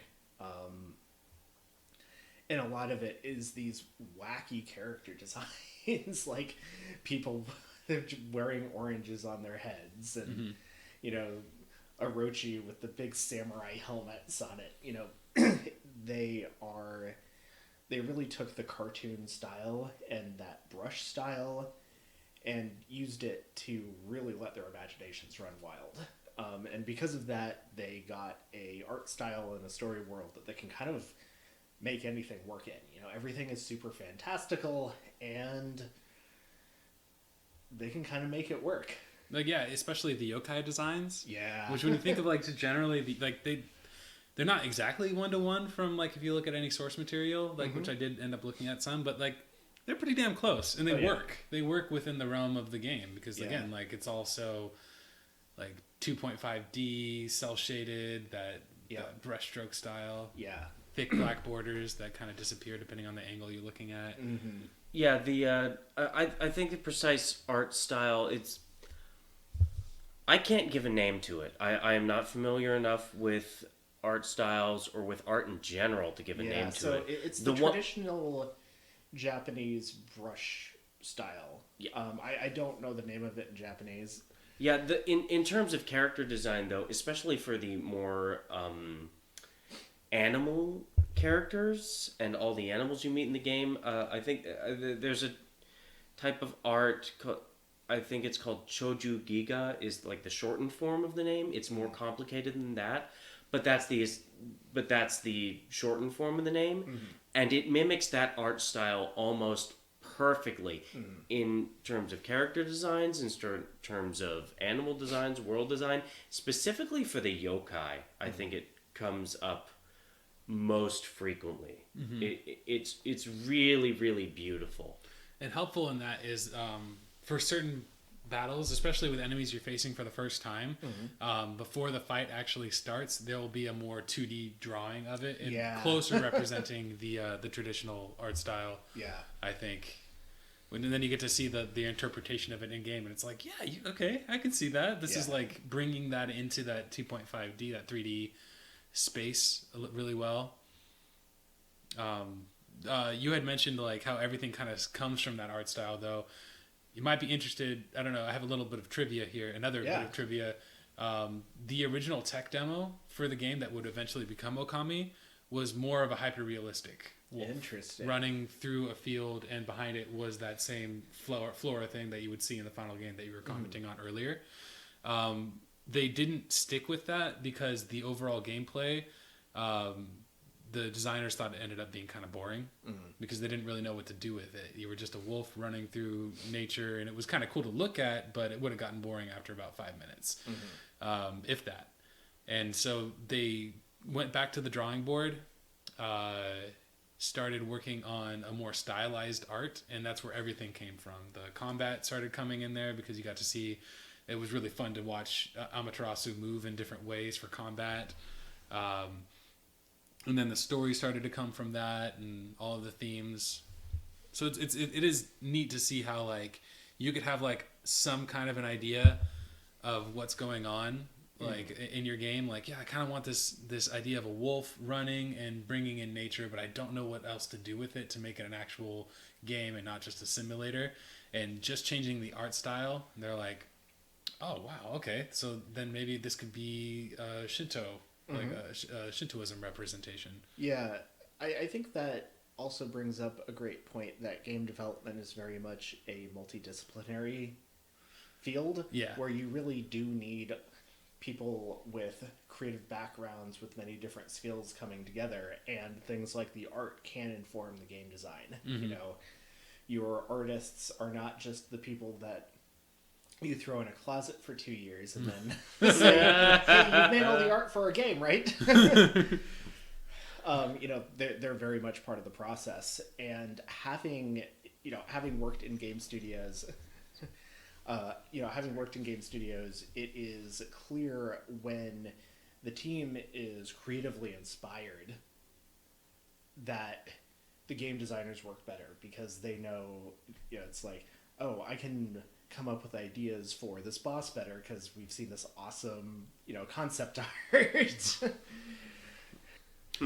So I did talk a little bit. We did talk a little bit about like favorite brush techniques. Do you guys have any least favorite brush techniques? To me, there are definitely one or two where I'm like, they were really trying to figure out what to do to hit 13. What's on your mind? The catwalk one. So there's one where there's cat statues throughout the land, and if you draw a line from the cat statue up a wall, it makes it a climbable wall. In essence, like you can just wall jump indefinitely up until you get to the top of it. To me, I was like, okay, that was kind of cool. Like it works. It was kind of fun, but it also felt very situational. Like you're like, okay, they did this, like they could have gotten around this. This could have just been a technique. Could have just been a god technique or whatever. Yeah. I feel like I mentioned it a little bit earlier, but the fact that no straight line is a slash technique is a little bit frustrating. Yeah. Because like that would make the game so much more interesting in a way where any straight line just makes it a slash technique, whether it's a vertical or horizontal or diagonal or anything like that would be great. Oh, geez. I might have to think a little bit more about a specific one. Actually, you know what it is? The fact that you have to visit 3 separate places to get upgrades to a single brush technique for the Flora one, I think it is. Oh, yeah. That all becomes dead. That's fluff. That is 100% fluff. You could introduce all of that and make it a slightly longer tutorial thing for all of that, and it would be just fine. You do not need 3 separate instances for the same technique to just expand upon it. And Isun kind of comments on it too at the start of the second act. That part where he told you, he's like, hey, there's still 5 techniques out there we need to go find. He'll like kind of recap all the techniques you have learned, and he'll be like, then there's he names all of the Flora ones, and he goes, which of course only count as 1. I'm like, why? Yeah. I will say though, I really enjoyed the cutscenes where you interact with the other gods, because you get to see the most variation in Amaterasu's interaction with different characters. Obviously the Drunken Sheep. She was the best. This is pretty funny. My personal favorite though is when you get the cat though, because as much as I think the cat is very fluff, the power itself, the catwalk power, the cutscene when you meet the cat character is super funny because they basically play like soccer with Isun. They're like running down the way and kind of batting back and forth Isun. And he's like, dude, what the fuck? And you're just playing. You're being like an asshole. Yeah. I was going to say, actually, the one that I liked the best in terms of the character intro one was the bomb. The bomb technique. Because it's a pig and who gives you the bomb, and it's like he creates a bomb and then he realizes, oh shit, I just made a bomb, I gotta run away. And then boom, blows himself up before you actually get the intro cutscene. One cool thing is when you upgrade your techniques or get like the bonus secret techniques, you do get to reconvene with those spirits, and that is a cool thing. Like it's not a part of the main story, but if you push yourself a little bit further, you do get to see like a little extra cutscene with them. And that's great because I feel like they have a lot of character that deserves a little bit more screen time than what you get from just the main quest. Yeah. So on my end, my least favorite brush technique was anything that got too complicated. There were a couple that were just really tough to draw. And in fact, some of the situations where you needed to like, I think this was the first brush technique where you can fill things in. It was not used frequently enough for it to be obvious what you're supposed to do, and you could also like miss pieces and it wouldn't work. So probably my least favorite technique. You know, in some cases where it's like, oh yes, of course, I'm supposed to know that I have to draw a line across this river and that'll create a bridge. It's like, there's no way for me to know that. There's no indication. Yeah. Or there's one where it looked like it should be a bridge, but it ended up just being like a weird astral ocean. Right. And it's like, well, yeah. I thought I was drawing a bridge. Why didn't the bridge work? Yeah. That should very obviously be a bridge. Yeah. There's a couple of gameplay things that I think weren't fully thought through.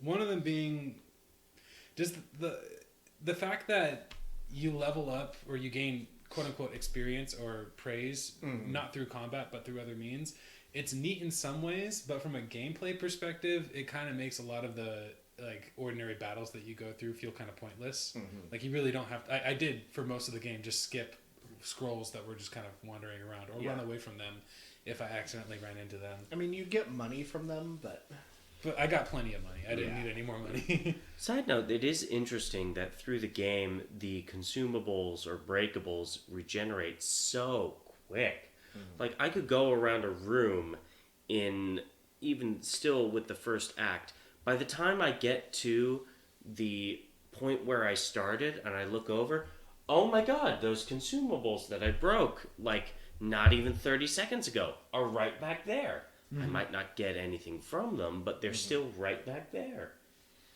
Yeah, it's like...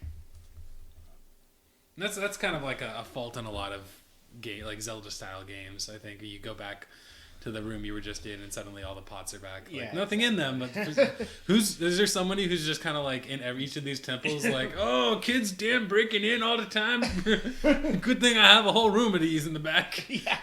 Yeah, but in Ocarina maybe I won't keep my money in these ones. Yeah, but in Ocarina of Time, you destroy that because it's the guardhouse right as you enter the main city. That'd be so great if like you break all of those pots and suddenly the regenerative pots stop. I think there's a meme somewhere of just like a room full of pottery and everything, and then there's like a cartoonish Link going with like one of those meme faces, like oh yes, yes, gimme.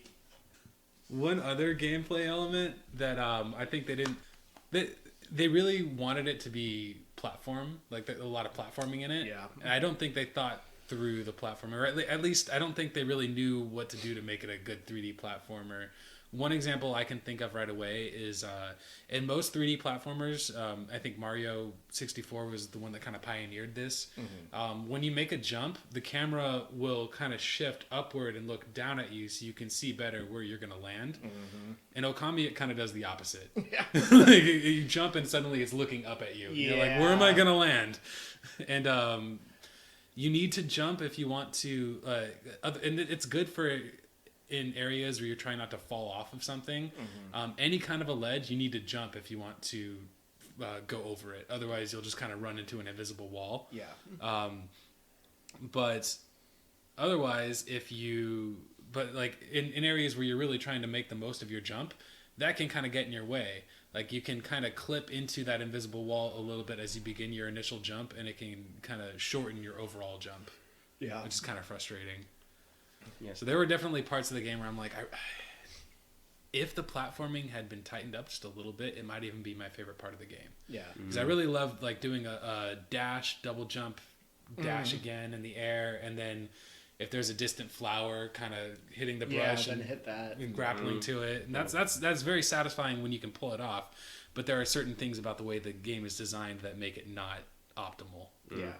For me, the thing with that is about camera angling. I much prefer the third-person angle to all of it, where I'm like 30 some odd feet away from behind, watching Ami as she runs along, versus the game actually forces you, out of every single time you talk to a character, it automatically snaps you back to that basically right behind the player character thing where you're basically up the character's bum the entire time. And I'm constantly trying to figure out how can I get a wider view of the whole screen, and I have to constantly tap that button to try and figure out what setting I want on it. Zoom out. Zoom out. Exactly. The rest of the game, I think, is really pretty tightly designed. Like, yeah, the brush techniques don't work all the time, but when you can get them to work, the puzzles that are designed around them are really good. My personal favorite dungeon, I know you didn't get this far, BC, but there's a sunken ship in the latter half of the game. It's really cool. It's a really cool level. There's just the right amount of length to it. Like, it's not an overly long level at all. It takes maybe an hour to get through, and the puzzles are neat. You kind of see the whole thing from the very start, and you kind of figure it out as you get going, and you learn a brush technique in the middle of it. Do you learn the brush?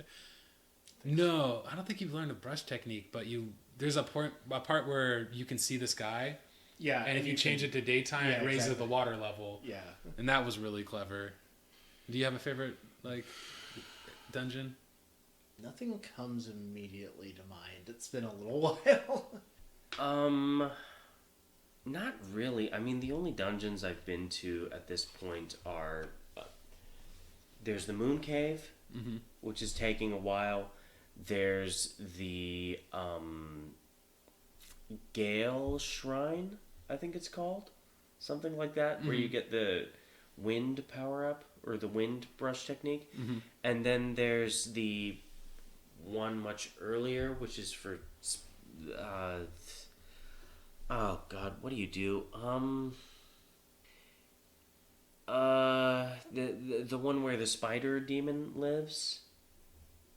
Those are really the only ones, and I'm only counting those because those are the ones where you actually fight a boss monster. Oh, yeah. I'm not counting the one that's like a mini dungeon type thing, that one valley Yeah. where you have to go through and figure out how to use the crystal to summon the tree to do this. I really can't choose between any of the ones I've gone through at this point. If I had to, I would probably pick the Gale Shrine just because it's the shortest one, you know? I mean, you also have to go through the process of getting all of the guardian dog warriors. Oh, yeah. That was one of my favorite parts of the game. Yeah, that was They were fun. fun. That was fun. But you have to go through that process, but once you do that, you get in, you do this, do that, and then you're at the boss, and it's done. Yeah. It's not like the first one with the spider demon that I mentioned that is much more Zelda-esque in its design, where you're constantly coming back to this one room and you're coming over here from this angle or from this door or from on this level over here before you finally get to the point where you go into this main area and then you fight the boss. In the ship one that I mentioned, there isn't really a boss, Yeah. but there is an enemy at the bottom of this like one room where the first time you go through the room it's flooded, and it's like basically reaching up out of the water with its giant hands and trying to swat you and kill you. And it's got these different positions for its hand coming across this bridge, and you have to like duck, jump, dodge. But then once you drain the lake, there's these little spiky barrels that you can kind of roll over it, and then that just kills it. Like Nice. it does like damage over time.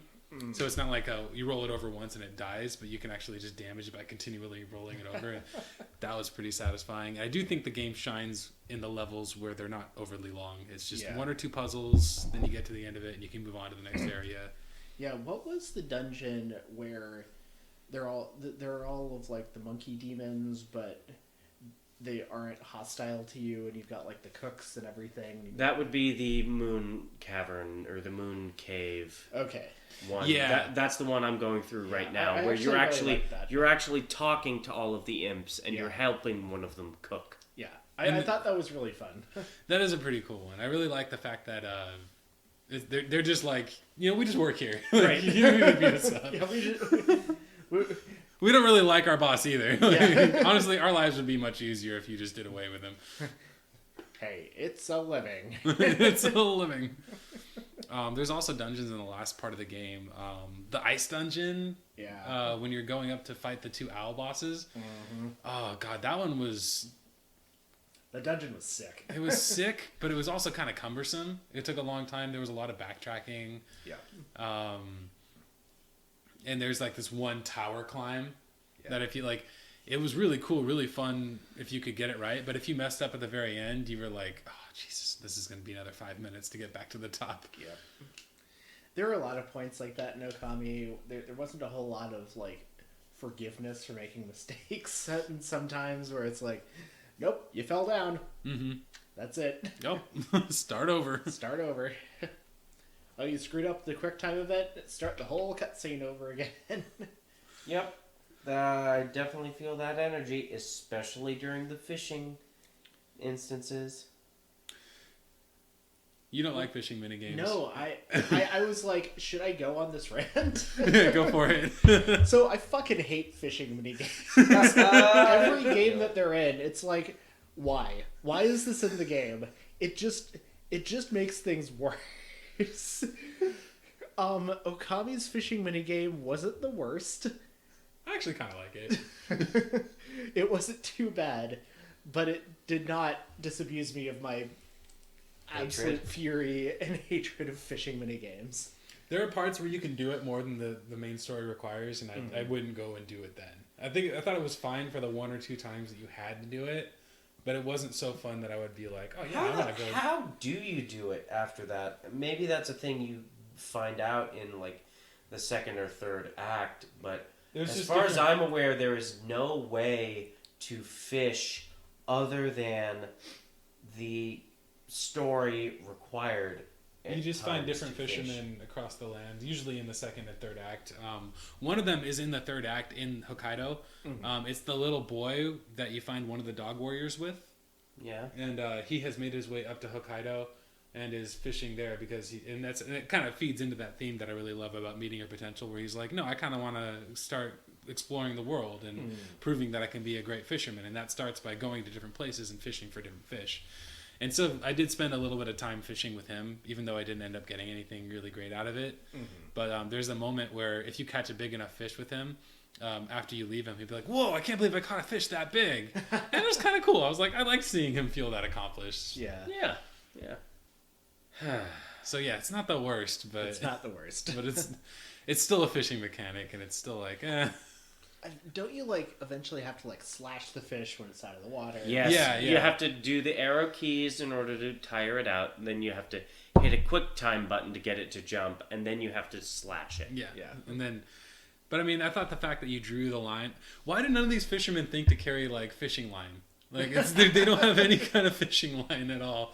It's all just like a bear pole. What do they think is gonna happen? To be fair, they haven't invented nylon lines yet, so they don't have a reel the same way that we do. Yeah, but they're really just waving a pole like in the air. They have a limited amount of line, and once it breaks, they need to make more. No, but they didn't have any. They were just swinging a bare pole as if it was gonna do something. I think that was just... They're spoiled by the gods. Yeah. That's fair. Technical limitation, I imagine. That's fair. Well, it was so that you would have something to do and drop a line, but... Yeah, you have to participate somehow. It's not... It can't all be just a watch party. Easton even comments on it like the first or second time. He's like, oh, he doesn't even have any fishing line. What's he doing? That'd actually be an amazing mechanic in a game like that where, oh, this thing is happening in-game. You can just sit back, take a break, and just watch this shit happen. That'd be a hilarious mechanic in a game. I'd love to, if you like sat and watched them long enough to see if they get like frustrated. Right. Break the pole over their knee. This is stupid. Oh, man. How am I supposed to be a fisherman if I can't even... No, my village is going to starve. I see what my dad said when he said it's called fishing, not catching. There's like a whole fisherman village in the second act of the game. Yeah. And even then, like you run into like your people are dumb and they're going to starve to death. Yeah. It's like, man, you guys really depend on the gods helping you out here. Yeah. Oh, man. One of them's like, if only I had a better rod. No, you just need some string. Yeah. You have a rod. Or a brain.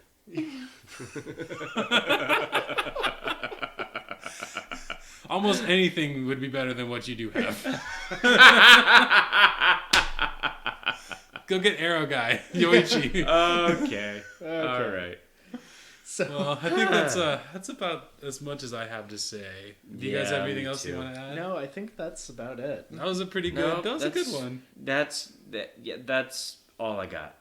And that is probably the longest I've ever talked about a single game in my life. I think we went a little bit longer on Ocarina. Yeah. It was pretty long. This is a pretty long one. But Ocarina was pretty long because I think we'd all finished that one. I might have more to say if I'd actually finished this one. It doesn't help that I haven't seen this game for 10 years. Oh. Well, I like the having different perspectives. Like me, I just went through a whole playthrough. Yeah. BC, you just got to the end of Act 1, and Adrien, you've played the whole game, but it's been a while. Yeah. So and that's kind of been a recurring theme on the good. podcast. I think. Yeah. There's different perspectives, and I think that's been really great. Yeah. But I think we are reaching the end of this one. So I just want to say thank you both for being on this with me. Yeah. BC, thanks for having us over at your house and for cooking us some nice spicy chili. Hell yeah. It was super yummy. And thank you all for listening. Anyone who's made it to the end of this 2-hour talk about Okami, I really appreciate it. If you haven't checked out our other episodes, please do. There's about 13, 14 at this point. So I know I'm losing count. But yeah, go ahead and check those out if you haven't. If you have the time, give us a like, give us a follow, give us a subscribe, and maybe be the first to actually leave a comment. Because at this point, I don't think we have any comments yet. We have views. But thank you all for listening. And until next time, stay nerdy. Implying that YouTube comments are desirable. I would take a fuck you over nothing. Oh yeah. At least it's a reaction. This is the worst garbage I've ever heard in my life. Thank you for listening.